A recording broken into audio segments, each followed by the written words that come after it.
आइए बच्चों, आज हम आपको पार्ट 2 नादान दोस्त के बारे में चर्चा करते हैं। और यह कहानी श्री मुंशी प्रेमचंद द्वारा लिखित है, जिसमें छोटे बच्चों के बाल सुलभ सोच पर आधारित यह कहानी है। पहले इस कहानी के कठिन वर्ड में आपको बताती हूँ। कार्निस, दीवार की कंगनी, सुध, होश, विद्वान, ज्ञानी, जिज्ञासा, जानने की इच्छा, अधीर, बेचैन, अनुमान, अंदाजा, फैसला, निर्णय, तकलीफ, परेशानी, प्रस्ताव, विचार रखना, स्वीकृत, मान्य, हिकमत, व्यवस्था, उपाय, आड़, ओट, सिटकनी, कुंडी, हिफाजत, रक्षा, आहिस्ता, धीरे, कसूर, गलती, उजाला, सफेद। बच्चों, इस पाठ में 2 भाई बहन हैं।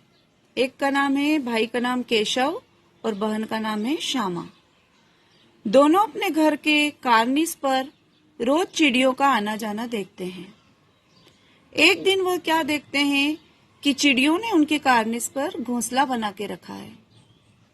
उन्होंने अभी तक जो घोंसला देखा था वो पेड़ों पर देखा था, लेकिन यहाँ पर वो दोनों देखते हैं कि उनके घर के कार्निस पर छज्जे पर चिड़ियों ने घोंसला बना रखा है। अब वो दोनों आपस में बातचीत करते हैं कि इसमें घोंसले के अंदर क्या होगा, कैसा होगा, और आपस में ही सवाल जवाब करते हैं। क्योंकि उनके घर के बड़े, मम्मी दिन भर घर के कामों में व्यस्त रहती है, पापा ऑफिस में लगे रहते हैं, तो उनकी बातों का जवाब ढूंढने के लिए वह किसके पास जाएं, इसलिए जिज्ञासावश वह खुद ही अपने सवालों के जवाब ढूंढते हैं। दोनों भाई बहन आपस में बातें करते हैं कि हमें इस घोंसले में देखना चाहिए कि इसके अंदर चिड़िया ने क्या रखा है। अब उनकी मम्मी उन्हें अंदर बुलाती है कि बच्चों, गर्मी बहुत है, अंदर आ जाओ। वो अंदर जाते हैं घर में, लेकिन उनका मन नहीं लगता। वो सोचते हैं कि जैसे तैसे बाहर जाकर उस घोंसले के अंदर हमको देखना है कि उसके अंदर आखिर है क्या। दोनों भाई बहन मम्मी से नजर बचाकर वह दोनों घर के बाहर आते हैं और यह देखते हैं कि उस घोंसले के अंदर क्या होगा। अब दोनों आपस में बातें करते हैं। श्यामा बोलती है, भैया बच्चों को तो धूप लगती होगी। वो बोलता है, हाँ, कितनी तकलीफ होती होगी बच्चों को, धूप के मारे तड़पते होंगे, प्यास भी लगती होगी। तो दोनों यह फैसला करते हैं कि क्यों ना इस घोंसले पर छाया कर दी जाए और उन बच्चों के लिए दाना पानी का भी इंतजाम कर दिया जाए। दोनों इसी उधेड़ बुन में लगे रहते हैं और आखिर वो फैसला कर लेते हैं। केशव जाकर एक कूड़े फेंकने वाली टोकरी को लेकर आता है और श्यामा जाकर धीरे से मम्मी की आंख बचाकर चावल निकाल कर लाती है। केशव एक प्याली लेकर आता है और उसको साफ करके उसमें पानी भर के रखता है। अब दोनों के मन में ये जिज्ञासा है कि वो कार्निस पर कैसे जाएं, क्योंकि उन्हें वहां पर छांव करना है घोंसले पर, और दाना पानी का इंतजाम भी उनको वहां पर उनके लिए करना है। अब दोनों इसी उधेड़ बुन में लगे हैं कि आखिर उस तक कैसे पहुंचे। दोनों ने दिमाग में एक विचार, एक उपाय सोचते हैं कि क्यों ना स्टूल लाकर हम चढ़कर यहाँ पर देखें। दोनों स्टूल लेकर आते हैं और यहाँ पर देखिए आप, चित्र में दिखाया गया है कि स्टूल से वो वहां पहुंचने की कोशिश करते हैं। जब स्टूल छोटा पड़ता है तो एक नहाने की जो चौकी होती है वो घसीट कर लाते हैं, उसके ऊपर वह स्टूल लगाते हैं और श्यामा स्टूल को पकड़ती है और केशव घोंसले तक चढ़ता है।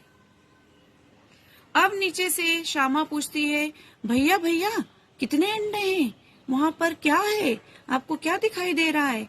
वो बोलता है, धीरे बोलो श्यामा, मम्मी सुन लेगी, और अगर मम्मी ने सुन लिया तो बहुत मार पड़ेगी हम दोनों को।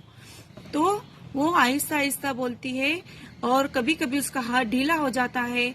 तो केशव बोलता है, मैं गिर जाऊंगा और अगर मैं गिर गया ना तो तुझे बहुत पिटाई लगाऊंगा, इसलिए तू चुपचाप से स्टूल पकड़ और फिर मैं इस पे गद्दी लगाता हूँ। तो केशव क्या करता है कि उस पर साड़ी की एक गद्दी लगाता है और जो टोकरी है वो टोकरी से उस अंडे पर छाया करता है और धीरे से नीचे उतर आता है। और उसके बाद दोनों भाई बहन आपस में सवाल जवाब करते हैं और फिर घर में चले जाते हैं। अब अगले दिन श्यामा बाहर आती है। जैसे ही बाहर आती है वो क्या देखती है कि अंडे नीचे टूटे पड़े हैं और उसमें से कुछ उजला उजला सफेद पानी निकल रहा है। वो अंदर जाकर केशव को बुलाकर लाती है और कहती है, भैया जल्दी से चलो, अंडों में कुछ हो गया है। जैसे ही केशव बाहर आता है तो आकर देखता है कि अंडे टूटे पड़े हुए हैं। इतने में मम्मी बाहर आती है और देखती है कि क्या हुआ।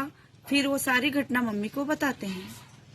मम्मी कहती है, बच्चों तुम्हें पता नहीं है, जब तक हम अंडों को छेड़छाड़ करते हैं तो फिर चिड़िया घोंसलों में कभी नहीं आती। तुमने अंडों से छेड़छाड़ की है, तुमने उनको छू लिया है, इसलिए चिड़िया ने उन्हें त्याग दिया है और नीचे गिरा दिया है। इसलिए तुम्हें ये ध्यान रखना चाहिए था, चाहे तुमने अनजाने में गलती की है लेकिन गलती की है, नादानी की है तुमने। और बच्चों तुमने घोंसलों को छेड़कर अच्छा नहीं किया, इसलिए तुमको अब चिड़िया कभी माफ नहीं करेगी। यह सुनकर केशव खूब रोता है, खूब पश्चाताप करता है और आगे से वह कसम खाता है कि कभी भी चिड़िया घोंसला बनाएगी तो वह उनको हाथ नहीं लगाएगा। उसके बाद चिड़िया वहां कार्निस पे उनके घर कभी नहीं दिखी। विशिष्ट उद्देश्य, बच्चों इस कहानी का विशिष्ट उद्देश्य है कि हमें कोई भी कार्य करने से पहले बड़ों की राय ले लेना चाहिए। कभी भी बिना सोचे विचारे हमें कोई भी काम नहीं करना चाहिए, अन्यथा नुकसान हो जाता है, चाहे वह अनजाने में ही हो। जिस प्रकार केशव और श्यामा के द्वारा अनजाने में किया गया कार्य और उनको फिर पछतावा उससे हुआ, उसी प्रकार कोई भी कार्य हम अनजाने में करते हैं और उसके बाद हमें पछताना पड़ता है। इसलिए जिस कार्य को हम करें पहले हमारे बड़ों की राय लें और उसके बाद वह कार्य हम करें।